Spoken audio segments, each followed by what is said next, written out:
नमस्कार बच्चों, कैसे हैं आप सब। आशा करती हूँ आप सभी अच्छे होंगे, स्वस्थ होंगे, खुश होंगे और अपनी पढ़ाई भी अच्छे से कर रहे होंगे। तो जैसा कि आप सभी जानते हैं, मैं हूँ आपकी हिंदी की अध्यापिका और मैं स्वागत करती हूँ आप सभी का आईसीटी वर्चुअल क्लासरूम में। और आज हम यहाँ पर एकत्रित हुए हैं पढ़ने के लिए क्लास 6 की हिंदी। क्लास 6 की हिंदी में हम पढ़ रहे हैं यहाँ पर अपनी सेकेंड बुक, जिसका नाम है बाल राम कथा। तो यहाँ पर हम बाल राम कथा में अपना चित्रकूट में भरत जो अध्याय था उसे कंप्लीट कर चुके हैं। और उसमें हमने देखा कि किस तरह से भरत ने बार बार राम से प्रार्थना की, राम से एक तरह से राम को बहुत प्रार्थना की, राम से उनके पैरों में गिर पड़े और उनको अयोध्या चलने के लिए काफी उन्हें मनाया, लेकिन राम नहीं माने। राम ने कहा कि चाहे चंद्रमा की ज्योति चली जाए, चाहे जो तालाब है, जो सागर है, वो अपनी सीमाएं भूल जाए, लेकिन मैं अपना ये जो वचन है इसको नहीं भूलूंगा, ये वचन जो है इसको नहीं तोड़ूंगा। तो इस तरह से राम ने अयोध्या लौटने से बिल्कुल इनकार कर दिया और इस पर भरत नहीं माने। उन्होंने कहा मैं खाली हाथ तो अयोध्या नहीं जाऊंगा, मैं आपकी ये खड़ाऊं लेकर अयोध्या जाऊंगा और अगले 14 वर्ष तक ये खड़ाऊं अयोध्या पर राज करेगी और मैं इनकी हमेशा रक्षा करूंगा, इनकी गरिमा की रक्षा करूंगा, इन्हीं की सेवा करूंगा। और भरत ने ऐसा ही किया। भरत अयोध्या लौट चुके थे और उसके बाद भरत ने उन चरण पादुकाओं का पूजन किया, उन्हें राज सिंहासन पर बिठाया और अपने आप स्वयं भी वन चले गए। और उन्होंने कहा कि यहाँ पर मैं केवल और केवल एक तरह से जो राजपाट है उसको मैं देखूंगा, राजपाट का जो काम होता है उसको मैं देखूंगा, लेकिन मैं राजगद्दी पर नहीं बैठूंगा। और वो वहीं से सारे उन्होंने कहा कि मैं 14 वर्ष के बाद जो है मैं इन चरण पादुकाओं को उन पैरों में देखना चाहता हूँ, उन भगवान के चरणों में देखना चाहता हूँ और तभी मैं वापस अयोध्या आऊंगा। तो भरत भी वन को चले गए। तो उसके बाद अब देखिए राम ने, क्योंकि राम को पता चल गया था कि अब चित्रकूट के बारे में सबको पता चल गया है, क्योंकि पूरी नगरी जो है चित्रकूट पहुंच चुकी थी। सारी जो चतुरंगिणी सेना थी जो वो चित्रकूट पहुंच चुकी थी। जितने भी गुरुजन थे, जितने भी महल के जितने भी लोग थे, तीनों रानियां जो थी, माताएं जो थी, वो भी वन पहुंच चुकी थी। तो अब राम को अंदेशा हुआ कि चित्रकूट तो सबने देख लिया है, अब हमें चित्रकूट को छोड़ देना चाहिए, अब हमें आगे बढ़ना चाहिए ताकि ये लोग फिर से यहाँ पर ना आ जाए। तो इसके बाद वे लोग और आगे बढ़े और चित्रकूट जो दंडक वन है वहां पर वो गए। तो दंडक वन में उन्होंने किस तरह से 10 वर्ष बिताए वो हम यहाँ पर पढ़ते हैं। तो जैसे देखिए भरत अयोध्या लौट चुके थे, ठीक है, भरत तो अयोध्या लौट चुके थे, नगरवासी और सेना भी धूल उड़ाती हुई वापस जा चुकी थी और ये सारा कोलाहल जो है थम चुका था। जैसे मैंने आपको बताया कि भरत जो है नगर वापस चले गए थे और उन्होंने वहां पर चरण पादुकाएं स्थापित कर दी थी राजगद्दी पर और उनकी सेवा टहल में वो लग गए थे। तो इस तरह से जो ये सारा कोलाहल कई दिनों से 10-12 दिनों से जो ये कोलाहल चल रहा था, ये सब कुछ शांत हो चुका था। सेना द्वारा उड़ाई गई वो सारी धूल जो है वो बैठ चुकी थी।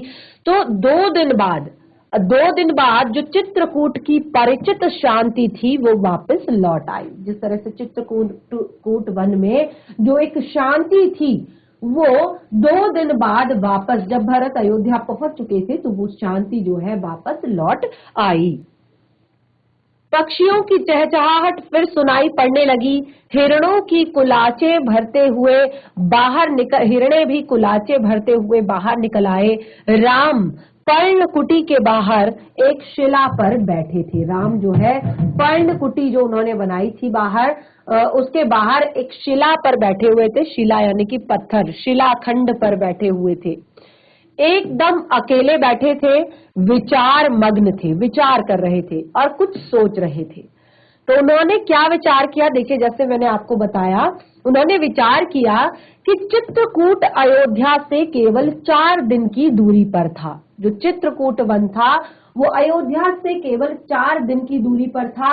और दूसरा, सबने चित्रकूट वन अब देख लिया था, तो उनको लगा कि अब यहाँ पर लोगों का आना जाना लगा रहेगा। अब यहाँ पर लोग जरूर आना जाना करेंगे और वो प्रश्न भी पूछेंगे, राय भी मांगेंगे। तो ये एक तरह से राजकाज में हस्तक्षेप होगा। यानी कि अब जो राज्य से जुड़ी हुई कोई बातें होंगी, राज्य से जुड़े हुए कोई निर्णय होंगे, तो उनके लिए लोगों का आना जाना अब यहाँ पर लगा रहेगा, क्योंकि सभी मंत्रियों ने, सभी गुरुजनों ने, सभी माताओं ने ये चित्रकूट वन जो है वो देख लिया है। तो इस तरह से उन्होंने क्या किया कि अब अगर इस तरह से की बातें होने लगी, तो ये तो राजकाज में एक हस्तक्षेप होगा। यानी कि ये होगा कि मैं इतनी दूर वन में रहकर भी राजकाज में हस्तक्षेप कर रहा हूं, राजकाज के कामों के लिए मैं प्रश्न कर रहा हूं। चित्रकूट सुंदर सुरम्य था, बहुत ही सुंदर था चित्रकूट, सुरम्य था और शांत भी था, बहुत ही सुंदर था। पर वहां से राम अब दूर चले जाना चाहते थे। राम चाहते थे कि अब वो वहां से भी बहुत दूर चले जाएं। चाहते थे उन्होंने अब इस बात का मन बना लिया, चित्रकूट में न ठहरने का। उन्होंने मन बना लिया कि अब वो चित्रकूट में नहीं ठहरेंगे, क्योंकि चित्रकूट के बारे में जैसे कि मैंने बार बार बता रही हूं कि उन लोगों को, राम को ये हो गया था कि ये अयोध्या से केवल 4 दिन की दूरी पर है। और दूसरा, क्योंकि अब सारे गुरुजन जितने हैं, सारे नगरवासी जितने हैं, सारी सेना जो है, तीनों माताएं जो है, सब जान चुकी हैं कि राम चित्रकूट वन में रहते हैं। तो अब उनका आना जाना लगा रहेगा और फिर वो कभी ऐसे ही मिलने आ जाएंगे, कभी घर का खाना उनके लिए ले आएंगे। तो ये एक तरह से वन जैसी जो स्थिति है वो नहीं बन पाएगी। तो इसीलिए उन्होंने अब यहाँ ठहरना सही नहीं समझा। और दूसरा देखिए, दूसरा एक और कारण इसका था कि वहां रहकर तपस्या करने वाले ऋषि मुनियों का निर्णय, क्योंकि अब एक और रीजन था, वहां जो रहने वाले ऋषि मुनि थे, तपस्या करने वाले ऋषि मुनि थे, राम लक्ष्मण ने उस वन से राक्षसों का सफाया भी कर दिया था। अब तपस्या में कोई बाधा भी नहीं थी, यानी कि अब तपस्या में भी कोई बाधा नहीं थी, लेकिन जो मुनिगण थे वो वन छोड़ना चाहते थे। देखिए, वन में अब ऐसी कोई बात नहीं थी, कोई डरने वाली बात नहीं थी, सभी राक्षसों का वध राम लक्ष्मण ने कर दिया था। लेकिन फिर भी वहां के जितने भी तपस्वी मुनि थे, जो यज्ञ करने वाले मुनि थे, तपस्या करने वाले मुनि थे, वो हमेशा एक तरह से डरे हुए रहते थे, सहमे हुए रहते थे, क्योंकि वहां पर कुछ राक्षस जो है वो मायावी थे और वो जब तक धमक जाते थे, यानी कि मायावी राक्षस थे। अभी वो हिरण के वेश में है, तो अभी वो कौवे के वेश में है, अभी वो इंसान के वेश में है, तो अभी राक्षस के वेश में है। ऐसे में उनको मार पाना थोड़ा सा कठिन था, इसीलिए वो जब तक धमक पड़ते थे और ऋषियों के यज्ञ में बाधा डालते थे। क्या करते थे? ऋषियों के यज्ञ में बाधा डालते थे। तब तीनों वनवासी, जो तीनों वनवासी थे, कौन तीनों वनवासी थे? राम, लक्ष्मण और सीता। तब तीनों वनवासी मुनि अत्रि से विदा लेकर चल पड़े दंडक वन की ओर। अब वो कहाँ गए? दंडक वन में गए। चित्रकूट उन्होंने छोड़ दिया। दंडकारण्य घना था, जो दंडकारण्य था, दंडका वन जो था वो बहुत ही घना था और पशु पक्षियों और वनस्पतियों से परिपूर्ण था।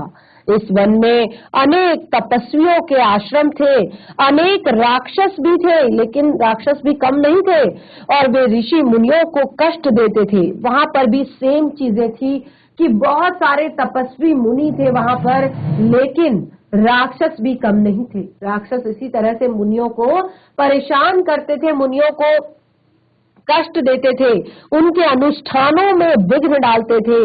राम को देखकर वहां के मुनिगण बहुत प्रसन्न हुए। जब राम उन्होंने देखा कि आज भगवान राम खुद उनके वन में आए हैं, तो वहां के मुनि बहुत प्रसन्न हुए और मुनियों ने राम का स्वागत करते हुए कहा कि आप उन दुष्ट मायावी राक्षसों से हमारी रक्षा करें, हमारे आश्रमों को अपवित्र होने से बचाएं। सीता दैत्यों के संहार के संबंध में दूसरी तरह ही सोच रही थी, क्योंकि वो चाहती थी कि एक तरह से कि वो चाहती थी कि राम अकारण राक्षसों का वध ना करें, उन्हें ना मारें। जिन्होंने उनका अहित नहीं किया है, राम ने उन्हें समझाया। क्योंकि देखिए, राक्षस जो सीता माता जो थी, वो थोड़ा सा हटके सोच रही थी, अलग तरह से सोच रही थी। क्योंकि ऋषि मुनि चाहते थे कि राम जो है राक्षसों का वध करें, राम जो है इस वन से भी राक्षसों का सफाया करे। लेकिन सीता, क्योंकि वो एक तरह से साक्षात माता लक्ष्मी का रूप है, साक्षात एक तरह से माता का रूप है, तो उनके मन में दया भाव है। उन्होंने कहा कि हमें कभी भी किसी को ऐसे ही नहीं मारना चाहिए, क्योंकि उन्होंने आपको कोई कष्ट नहीं दिया है। जब तक कोई कष्ट नहीं दिया है तो आप अकारण राक्षसों का वध ना करें। उन्होंने उन्होंने यहाँ पर कोई अहित नहीं किया है। तो राम ने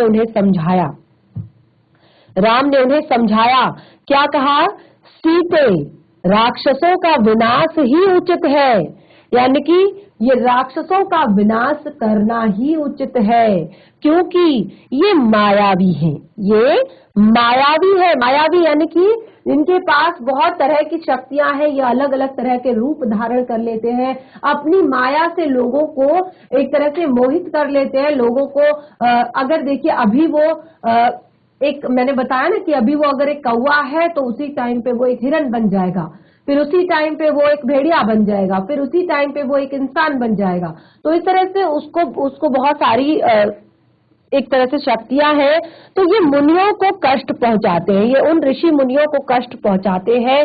तो इसीलिए मैंने ऋषि मुनियों की रक्षा की प्रतिज्ञा की है। वो कहते हैं कि मैंने शुरू से ही हमेशा ऋषि मुनियों के रक्षा की प्रतिज्ञा की है, कि मैं हमेशा ऋषि मुनियों की रक्षा करूंगा।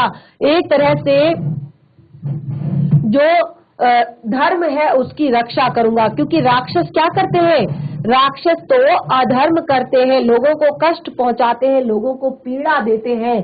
तो इस तरह से अब जो राम है वो दंडक वन में पहुंच गए हैं। तो दंडक वन में किस तरह से राम राक्षसों का वध करते हैं वो हम आगे देखेंगे। यहाँ पर राम, लक्ष्मण और सीता जो है दंडक वन में 10 वर्ष उन्होंने बिताए। वहां पर टोटल वनवास कितने वर्ष का था? वनवास था 14 वर्ष का, जिसमें दंडकारण्य में उन्होंने 10 वर्ष बिताए, स्थान और आश्रम बदलते हुए। यानी कि ऐसा नहीं, दंडकारण्य जो है, दंडका वन जो है, दंडकारण्य जो है वो बहुत बड़ा था, बहुत ही बड़ा था। ऐसा नहीं कि वो हमेशा एक जगह पर रहे, क्योंकि वो संतों के वेश में थे, साधुओं के वेश में थे, और साधुओं के कोई घर नहीं होते, संतों के कोई घर नहीं होते। तो उन्होंने एक फिक्स जगह पर घर नहीं बनाया, उन्होंने स्थान बदले, आश्रम बदले, अलग अलग जगह पर वो जाते रहे हमेशा दंडकारण्य में। और शरभंग मुनि के आश्रम पहुंचे। आश्रम में बहुत कम तपस्वी बचे थे, सभी निराश थे। उन्होंने राम को हड्डियों का ढेर दिखाकर कहा, राजकुमार, ये ऋषियों के कंकाल हैं जिन्हें राक्षसों ने मार डाला है। क्योंकि वहां पर बहुत कम ही तपस्वी बचे थे, क्योंकि राक्षस जो थे वो आए दिन ऋषियों को मार डालते थे, आए दिन ऋषियों का वध कर देते थे, आए दिन ऋषियों को परेशान करते थे। तो वो बहुत ही ज्यादा दुखी थे। वो कहते हैं, राम, राजकुमार, ये ऋषियों के कंकाल हैं और जिन्हें राक्षसों ने मार डाला है, और अब यहाँ रहना संभव नहीं है, अब यहाँ रहना असंभव है।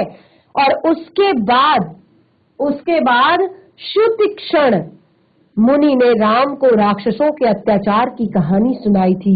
मुनि ने ही राम को अगस्त्य ऋषि से भेंट करने की सलाह दी, और उसके बाद वो विंध्याचल पार करने वाले वह पहले ऋषि थे। यानी कि विंध्याचल पर्वत को पार करने वाले उस टाइम पे अगस्त्य ऋषि जो थे वो पहले ऋषि थे। मुनि ने राम को गोदावरी नदी के तट पर जाने के लिए कहा। जो अगस्त्य मुनि थे उन्होंने राम को गोदावरी के तट पर जाने को कहा, क्योंकि उस स्थान का नाम पंचवटी था। उस स्थान का नाम पंचवटी था। वनवास का शेष समय दोनों राजकुमारों और सीता ने वहीं बिताया, यानी कि 10 वर्ष उन्होंने दंडक वन में बिताए, अलग अलग जगहों पर जाते हुए, अलग अलग जगहों पर रहते हुए। और उसके बाद उन्होंने जो शेष समय था वो पंचवटी में बिताया। अब पंचवटी का जो मार्ग था, पंचवटी का जो मार्ग था, जब वो पंचवटी पर जा रहे थे तो पंचवटी के मार्ग में राम को एक विशाल काय गिद्ध मिला। जब पंचवटी का जो मार्ग था, जा रहे थे पंचवटी की तरफ, तो राम को एक विशाल काय गिद्ध मिला, और जो था जटायु। कौन था? जटायु। सीता उसका स्वरूप देखकर डर गई। सीता ने जब इतना भयानक पक्षी देखा, इतना बड़ा गिद्ध देखा, तो सीता बहुत ज्यादा डर गई।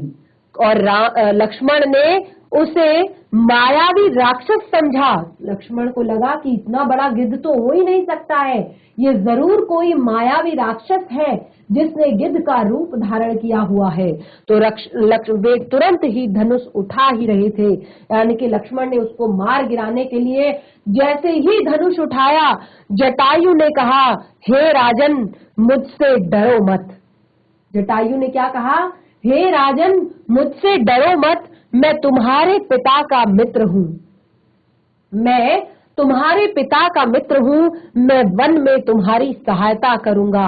आप दोनों बाहर जाएंगे तो मैं सीता की रक्षा करूंगा। और इस तरह से राम ने जटायु को धन्यवाद दिया। उन्होंने कहा कि मैं आपके पिता का मित्र हूँ और मैं हमेशा आप लोगों की रक्षा करूंगा, मैं सीता माता की रक्षा करूंगा। जब भी आप लोग फल फूल कंद मूल या किसी और चीज के लिए, आप राक्षसों के वध के लिए जब आप गए होंगे, तो मैं सीता की रक्षा करूंगा। और इस तरह से राम ने उन्हें धन्यवाद किया और राम ने उन्हें प्रणाम किया और वे आगे बढ़ गए। और इस तरह से पंचवटी में लक्ष्मण ने बहुत सुंदर कुटिया बनाई। पंचवटी में भी लक्ष्मण ने बहुत सुंदर कुटिया बनाई, मिट्टी की दीवारें खड़ी की, बांस के खंभे भी लगाए, कुश और पत्तों से छप्पर भी बनाया। कुटिया ने उस मनोरम पंचवटी को और सुंदर बना दिया। पंचवटी तो थी ही, लेकिन जैसे ही वहां पर लक्ष्मण ने छोटी सी कुटिया बनाई तो वो और भी ज्यादा सुंदर लगने लगी। कुटी के आसपास पुष्प लताएं थी। कुटी जो थी पंचवटी, उसके आसपास पुष्प लताएं थी, हिरण घूमते थे, मोर नाचते थे। और इस बीच भी राम ने निरंतर राक्षसों का संहार किया।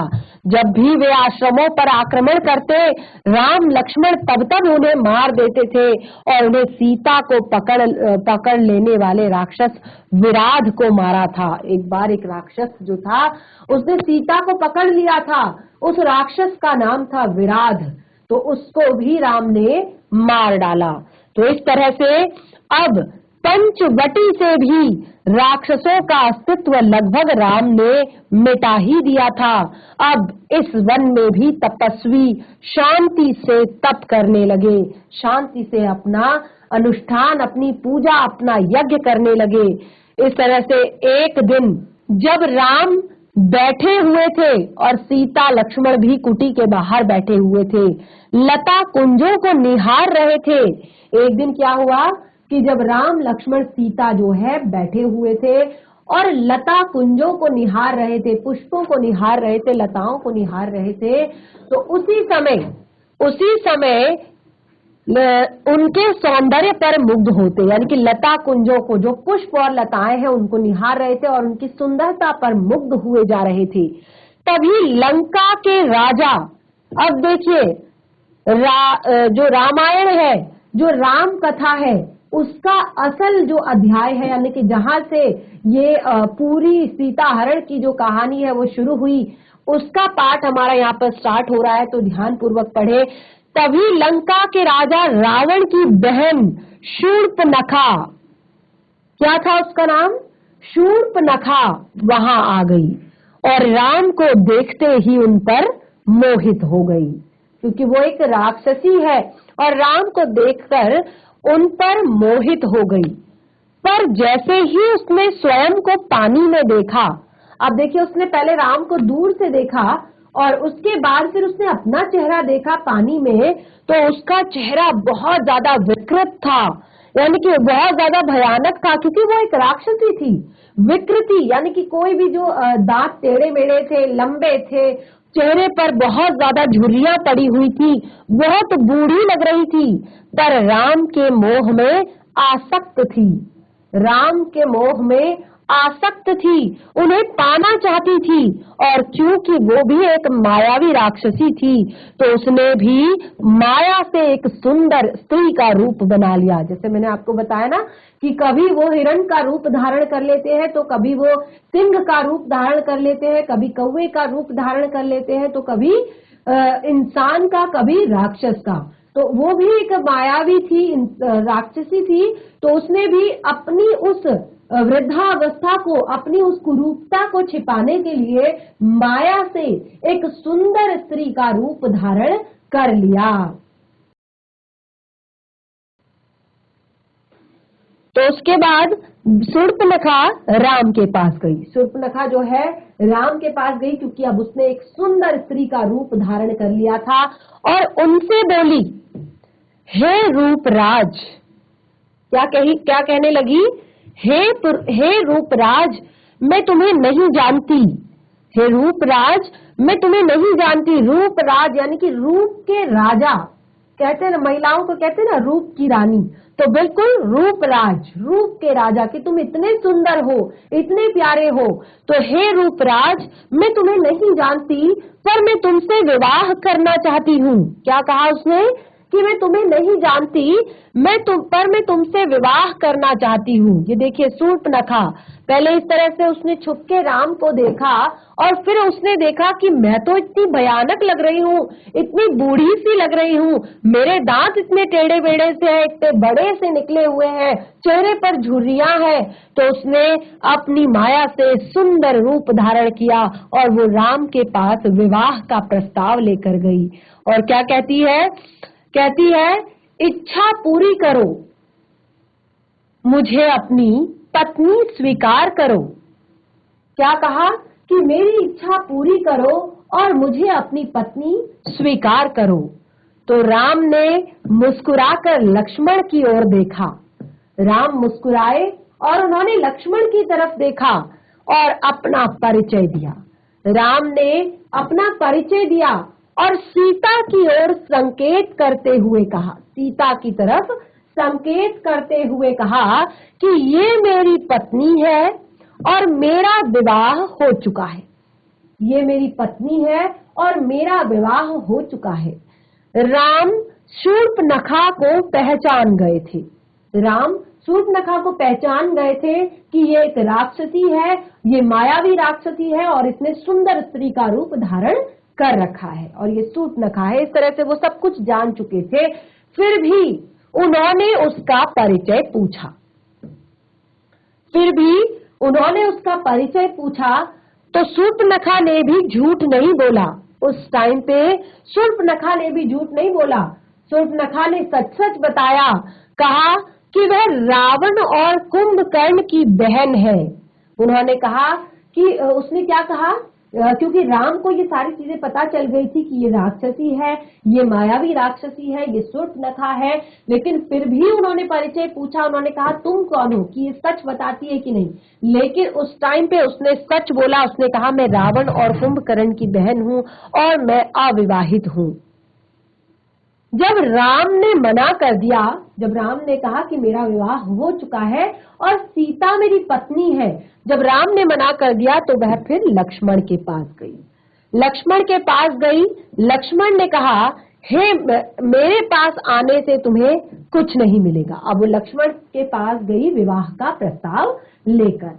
लक्ष्मण से भी उसने यही कहा कि हे रूपराज, मैं तुम्हारे सौंदर्य पर मुग्ध हूँ, मैं तुमसे विवाह करना चाहती हूँ, मुझे पत्नी के रूप में स्वीकार करो। अब जैसे ही उसने लक्ष्मण से कहा तो लक्ष्मण ने कहा, मेरे पास आने से तुम्हें कुछ नहीं मिलेगा देवी, मैं तो राम का दास हूँ। कहा कि मैं तो राम का दास हूँ और मुझसे विवाह करके तुम भी दासी बन जाओगी। उन्होंने कहा कि मुझे मेरे पास आकर तुम्हें कुछ नहीं मिलेगा, मैं तो राम का दास हूं और मुझसे शादी करके, मुझसे विवाह करके तो तुम दासी बन जाओगी। शूर्पणखा ने पुनः लक्ष्मण ने शूर्पणखा को पुनः राम के पास भेज दिया। अब देखिए, एक तरह से दोनों भाइयों के लिए ये खेल हो गया, यानी कि अब राम बातें बनाते लक्ष्मण के पास भेज देते और लक्ष्मण बातें बनाते और राम के पास भेज देते। इस तरह से ये दोनों के बीच खेल सा हो गया और शूर्पणखा उन दोनों के बीच भागती रही।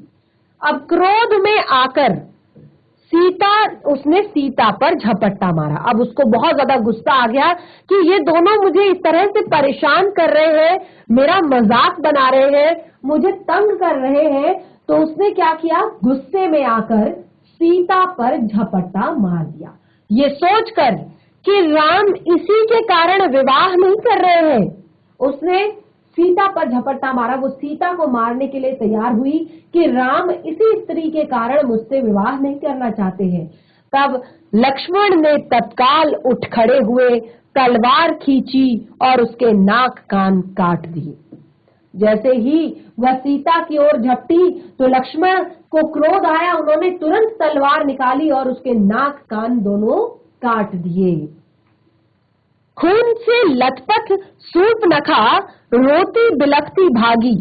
खून से लथपथ हो चुकी थी शूर्पणखा, अब रोती बिलखती भागी अपने भाई खर और दूषण के पास। कहाँ गई? अपने भाई खर और दूषण के पास। और खर दूषण कौन थे?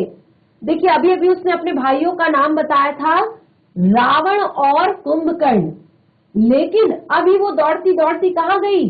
खर और दूषण के पास, जो उसके सौतेले भाई हैं और उसी वन में रहते हैं, यानी कि वह भी बहुत बड़े राक्षस है, वह भी उसी वन में रहते हैं। तो वो दौड़ी दौड़ी खरदूषण के पास गई। खर और दूषण ये दो भाई है शूर्पणखा के।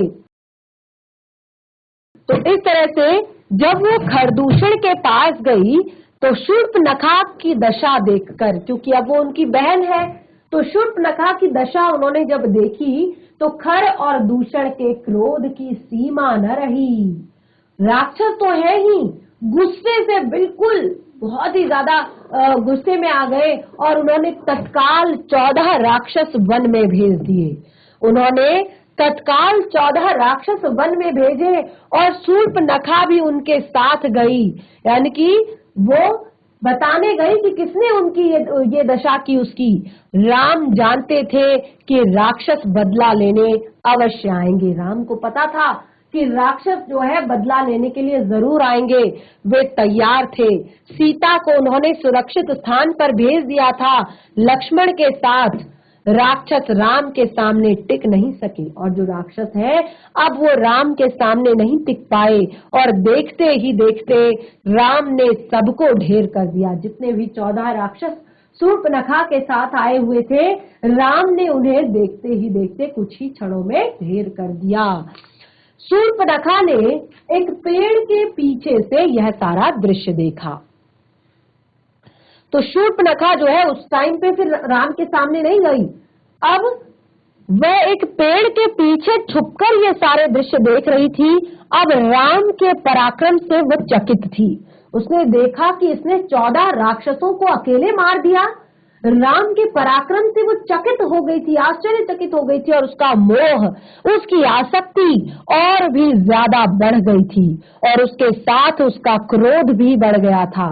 अब वह फुफकारती हुई, गुस्से से पागल हुई, फिर से अपने भाई खर और दूषण के पास गई।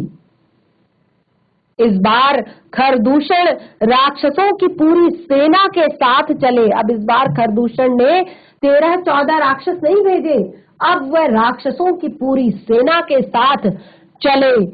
खर ने देखा कि आसमान काला पड़ गया है, घोड़े स्वयं धरती पर गिरकर मर गए हैं, आकाश में गिद्ध मंडराने लगे हैं।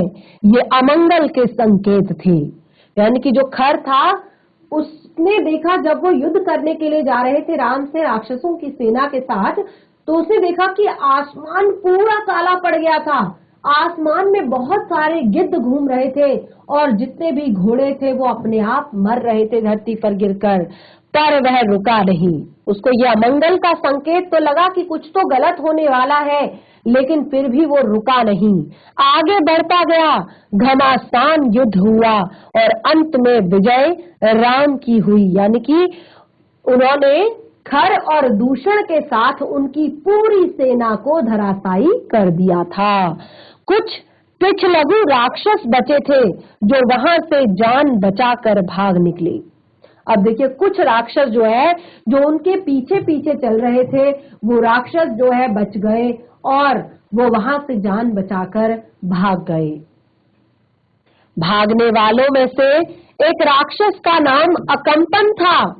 ध्यान रखिएगा, जो भागने वाले राक्षस थे उनमें से एक का नाम अकंपन था और वह सीधे रावण के पास गया।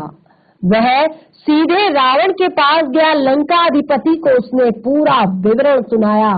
यानी कि लंकाधिपति, जो लंका के अधिपति हैं, जो लंका के राजा है रावण, उनको सारा ये विवरण सुनाया कि क्या क्या हुआ वन में और कैसे कैसे आपकी बहन शूर्पणखा के नाक कान काट दिए गए। उसके बाद आपके दोनों भाइयों को सेना सहित ढेर कर दिया गया है। तो इस तरह से ये सारी बातें जब रावण को बताई गई तो उसके बाद क्या हुआ, उसके बाद अकंपन ने कहा राम एक कुशल योद्धा है, और उसने साथ ही क्या किया, राम की युद्ध शक्ति के बारे में भी बताया। कहा कि वह एक कुशल योद्धा है, उनके पास विलक्षण शक्तियां हैं और उन्हें कोई नहीं मार सकता है। यानी कि ऐसा नहीं है कि हम यहाँ से ढेर सारी सेना लेकर जाएंगे और उनको मार देंगे। तो उनको मारना तो असंभव है, उनको मारा नहीं जा सकता, क्योंकि उनके अंदर बहुत ही विलक्षण शक्तियां हैं। वो एक बहुत बड़े कुशल योद्धा है। अब इसके लिए हमें एक ही उपाय करना होगा, राम को मारने के लिए, राम को शक्तिहीन करने के लिए, राम को हराने के लिए हमें एक बहुत बड़ा काम, बहुत बड़ा षड्यंत्र यहाँ पर करना होगा। वो है उनकी प्रिय पत्नी सीता का अपहरण।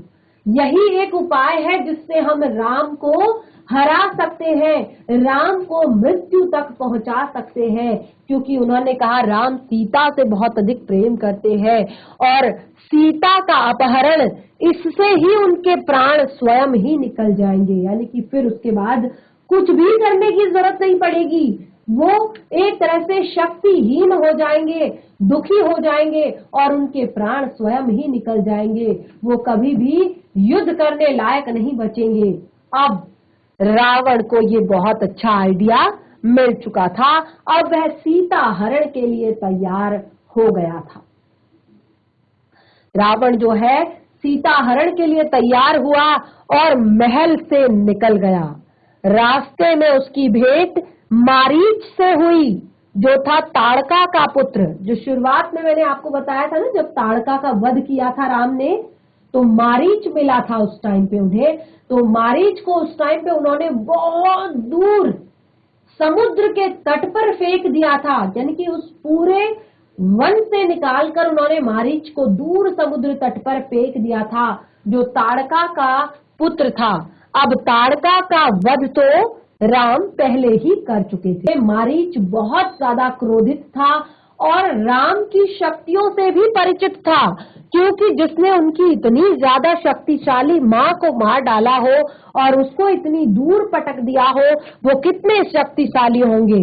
उसने सीता हरण के लिए साफ साफ इनकार कर दिया। उसने कहा कि आप इतना बड़ा कदम ना उठाएं, आप ऐसा काम ना करें, आप राम से बिल्कुल भी पंगा ना ले, राम से बिल्कुल भी झगड़ा ना करें। तो उसने एक तरह से बहुत समझाया और कहा कि ऐसा करना विनाश को आमंत्रण देना है। यानी कि अगर आपने ऐसा किया तो राम तो आपको बिल्कुल नहीं छोड़ेंगे। इतने सारे राक्षसों को मार चुके हैं, तो उनसे युद्ध करना तो लगभग एक तरह से अपने विनाश को आमंत्रण देना है। सब कुछ खत्म हो जाएगा लेकिन राम नहीं हारेंगे। रावण ने मारीच की बात मान ली और चुपचाप लंका लौट आया। रावण ने रावण ने जब मारीच की बात सुनी वहां पर और वो चुपचाप लंका वापस लौट आया, उसने कहा कि ऐसे हमने क्यों इनसे झगड़ा मोल लेना है, क्यों, क्योंकि ये विनाश हो सकता है इससे। थोड़ी देर बाद शूर्पणखा लंका पहुंच गई। थोड़ी देर बाद अब शूर्पणखा भी लंका पहुंच गई, विलाप करती हुई, चीखती चिल्लाती हुई। अब शूर्पणखा लंका पहुंची, बहुत ज्यादा रो रही थी, विलाप कर रही थी, चीख रही थी, चिल्ला रही थी, और उसने ये सारी घटना राम को सुनाई, सारी घटना की जानकारी राम को दी, रावण को दी। तो क्या रावण फिर से सीता हरण के लिए तैयार हो जाएगा? और किस तरह से वो सीता का हरण करेगा? क्या मारीच राम की मदद करेगा या सीता रावण की मदद करेगा? ये सब कुछ हम पढ़ेंगे अपने नेक्स्ट सेशन में। तो आप देख रहे हैं हर अध्याय में हमें कुछ ना कुछ सीखने को मिल रहा है, बहुत सारी जानकारी हमें मिल रही है और बहुत ही ज्यादा इंटरेस्ट हमें आ रहा है पढ़ने में। तो मैं आशा करती हूँ कि आपको इस चैप्टर को पढ़ने में मजा आया होगा। इस पार्ट को घर पर एक बार जरूर रिवाइज करें, जितना भी हमने पढ़ा है। बाकी का जो पार्ट है उसे कंटिन्यू करेंगे हम अपने नेक्स्ट सेशन में। तब तक के लिए धन्यवाद। आपका दिन शुभ हो।